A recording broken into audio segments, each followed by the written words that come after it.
Good morning, dear students. Today we will start the next topic of chapter 12, friction. First we will discuss about the methods to reduce friction.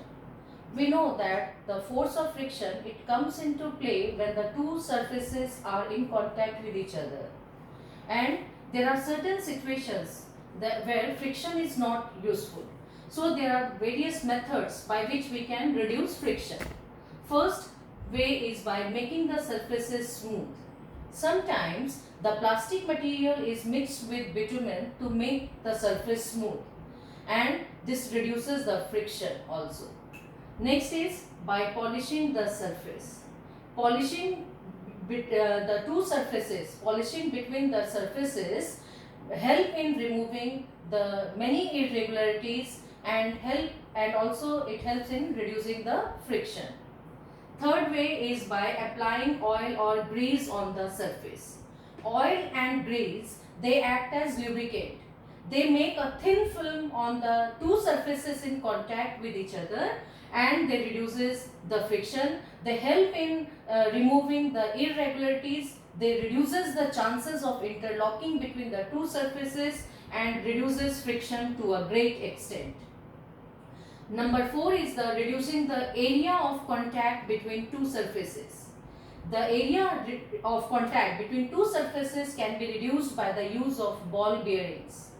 We have seen that the suitcases, they are provided with the wheels with a long handle, which are being used by the travelers for the swift movement. So the use of wheels, they help in reducing the area of contact and thus reduces the friction. Next is use of ball bearings. Ball bearings reduces the friction. Ball bearings reduces the friction, and so nowadays the ball bearings or the wheels and the wheels, they are used in a number of applications. Next is by sprinkling a soft slippery powder on the surface. We have seen that a small quantity of talcum powder is added on the carom board. Why it is added? Because the carom board, it makes the surface smooth. It reduces the friction. Next is by streamlining the body of an object. Perfectly shaped body, streamlined body. We can see the streamlined shape of many objects, many bodies like the boat, ships, aeroplanes. They have streamlined body. The streamlined body, they help in reducing the friction moving in when the object moves in the air or in water. Now we will discuss some of the methods to increase friction. There are various methods where the friction can be increased. Number 1 is sand and gravel are spread over the slippery muddy wet road to make the surface, to make the road rough, so that the movement of vehicle can be easy, right? So the sand and gravel, they help in increasing friction.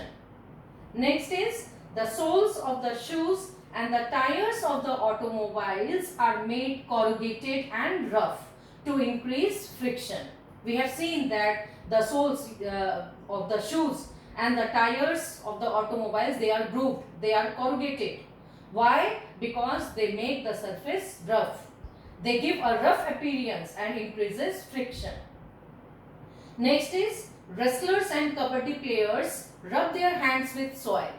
They rub their hands with soil to make a firm grip and to increase friction. Next is soles on the shoes for runners and mountaineers are specially provided with spikes for better grip and friction all the time.